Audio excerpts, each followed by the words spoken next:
ظاہر ہے کہ یہ تو جیسے ایک نیام میں دو تلواریں نہیں ہو سکتی، ایک ریاست کے اندر دو ریاستیں کیسے ہو سکتی ہیں، بلکہ بہرحال ہمارے ہاں یہ ہے موجود، ایک تلخ حقیقت ہے، لیکن میں سمجھتا ہوں کہ یہ اس بحران کا حصہ ہے جو ہماری ریاست کو درپیش ہے۔ ٹھیک ہے خٹک صاحب، تو پھر یہ بتائیے کہ یہاں پر اس ملک میں مختلف کمیشنز بنتی ہیں لاپتہ افراد کے حوالے سے، جیسے کہ مینگل صاحب نے توتک کمیشن کی بات کی، وہ کمیشن تو بن جاتے ہیں لیکن اس کی رپورٹ سامنے نہیں آتی، پتہ نہیں چلتا کسی کو کہ ذمہ دار کون ہے، کون اٹھا رہا ہے، کتنے لوگ لاپتہ ہیں۔ یہ پھر کیسے مرحلہ آگے بڑھے گا کہ تاکہ لوگوں کو پتہ تو چلے کہ کون ہے اس کے پیچھے؟ یہ بات آپ کی ٹھیک ہے، کمیشنوں کی رپورٹیں چھپنی چاہیے، ہر ایک کمیشن کی رپورٹ چھپنی چاہیے، کیونکہ کمیشن بنتی اس لیے ہے کہ آپ کو پتہ چلے کہ مسئلہ کیا ہے، اور جب یہ پتہ چل جائے گا تو پھر اس کا حل بھی آپ نکال لیں گے، لیکن اگر اب وہ پتہ نہیں چلے گا تو حل بھی نہیں ہوگا نا۔ لیکن ہمارے ہاں دیکھیں نا، محمود الرحمان کمیشن کی رپورٹ نہیں چھپی، اس کے بعد آپ دیکھیں یہ بیٹ آباد کمیشن جو بنا تھا اس کی رپورٹ نہیں چھپی، بہت ساری اور چیزیں، توتک رپورٹ انہوں نے بتایا، توتک کمیشن کی رپورٹ نہیں چھپی۔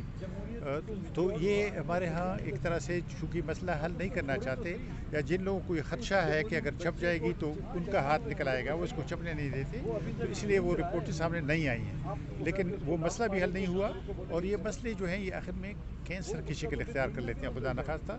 تو اس کا یعنی بر وقت علاج ہونا چاہیے اور یہ رپورٹیں چھپنی چاہیے۔ تو ہم کیا سمجھ سکتے ہیں، کیا کہہ سکتے ہیں کہ سپریم کورٹ اس مسئلے کو حل کر سکتی ہے، قومی اسمبلی اس کو حل کر سکتی ہے، سینٹ آپ کے سامنے ہے وہ حل کر سکتی ہے، یا کوئی ایسی حکومت، کیونکہ ساری پارٹیز جو ہیں وہ حکومت کر چکی ہیں، تو کون سی حکومت وہ ہو سکتی ہے، یا کون سی ایسی باڈی ہو سکتی ہے جو اس مسئلے کو حل کرے تاکہ یہ جو انریسٹ ہے اس حکومت میں، وہ اس ملک میں، وہ ختم ہو جائے کم از کم؟ جی، میں نے جیسے عرض کیا، اصل بات یہاں پہ آئینی نظام کی بحالی ہے۔ آئینی نظام کے معنی یہ ہیں کہ صدر ہو، وزیر اعظم ہو، چیف جسٹس ہو، باقی سب لوگ آئین کے مطابق جس کا جو اختیار ہے وہ چلائیں، لیکن ہمارے ہاں آپ نے دیکھا وزیر اعظموں کا اختیار کیا ہے، یہ جو ایکٹنگ ابھی حکومت ہے، نگران حکومت ہے، کیئر ٹیکر حکومت ہے، اس وزیر اعظم نے کہا کہ اس کو یہ کہنے میں کوئی شرم نہیں ہے کہ اس کا تقرر جو ہے جنرلوں نے کیا۔ اب یہ کہ اگر اس کا تقرر انہوں نے کیا تو ظاہر ہے کہ وہ کوئی ایسا فیصلہ نہیں لے سکتے، جب ایسے وزیر اعظم آئیں گے کہ جس کو عوام نے منتخب کیا ہو اور جو عوام کے سامنے جواب دے ہو، تو وہ پھر ایسے فیصلے بھی کرے گا کہ جو آئین اور قانون میں لکھا ہے اس پر عمل درآمد ہو جائے، لیکن آئین قانون پر عمل درآمد نہیں ہوگا تو گاڑی جو ہے کچے راستے پہ پھنس جائے گی، اور یہ بحران جو ہے خطرناک شکل اختیار کرے گا۔ اچھا سر، آئین کی عملداری اور سول سپریمیسی کی اگر آپ کہتے ہیں کہ کوئی ٹائم ہونا چاہیے تو اس سے پہلے اس ملک میں صاف شفاف انتخابات ہونے چاہیے۔ اب پورے ملک میں انتخابات کی گونج ہے، لیکن کیا آپ سمجھتے ہیں کہ آنے والے انتخابات جو ہیں وہ وقت پر ہو سکیں گے یا ہوں گے بھی یا نہیں؟ اس حوالے سے پر امید ہیں آپ کوئی؟ جی، انتخابات کے بارے میں بات ہو رہی ہے کہ اگلے سال کی جنوری میں کہتے ہیں کہ الیکشن کمیشن نے کہا ہے، لیکن یہ جو فضا ہے یہ تو انتخابات کی ہے نہیں۔ اس دن 3-4 دن پہلے آپ کو یاد ہے میں ایک چھوٹی سی فنکشن میں تھا، اس پر پولیس آئی، ان میں وہ فنکشن ہی ہوئی 30-40 لوگوں کو بیٹھنے نہیں دیا، تو یہ الیکشن کیسے ہوگا کہ جس میں جلد سے جلوس یا موبلائزیشن نہیں ہوگی، لوگ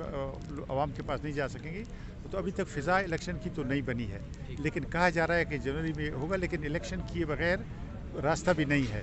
الیکشن کے بغیر یہ ساری جو ریاست حکومت اس کے بارے میں سوالات ہوں گے۔ باقی بھی دنیا میں ویسے ہی پاکستان کی امیج کو نقصان پہنچا ہے، لیکن اس سے ایسا نقصان پہنچا ہے ناقابل تلافی ہو۔ پھر یہ کہ پاکستان کو جو بین الاقوامی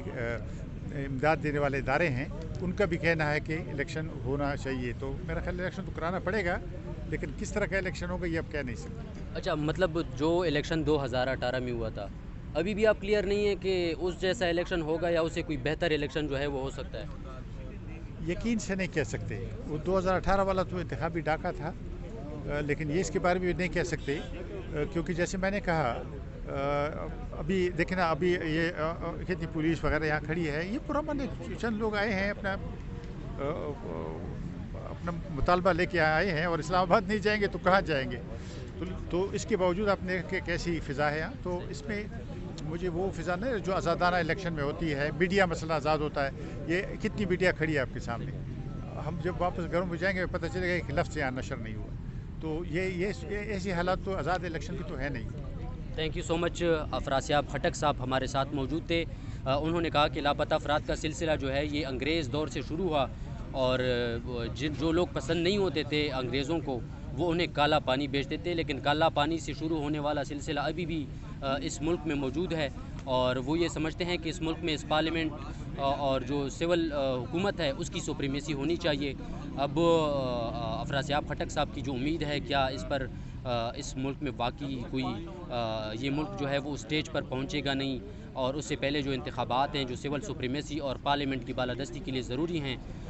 وہ ہوں گے یا نہیں۔ افراسیاب خٹک صاحب اس حوالے سے ابھی تک ان کے خیال ہے کہ ابھی تک ہمیں اندازہ نہیں لگ رہا کہ ہوگا کیا، لیکن فی الحال ثاقب سعید کو بلوچستان نیشنل پارٹی کے اس دھرنے سے اجازت دیجیے۔ اللہ حافظ۔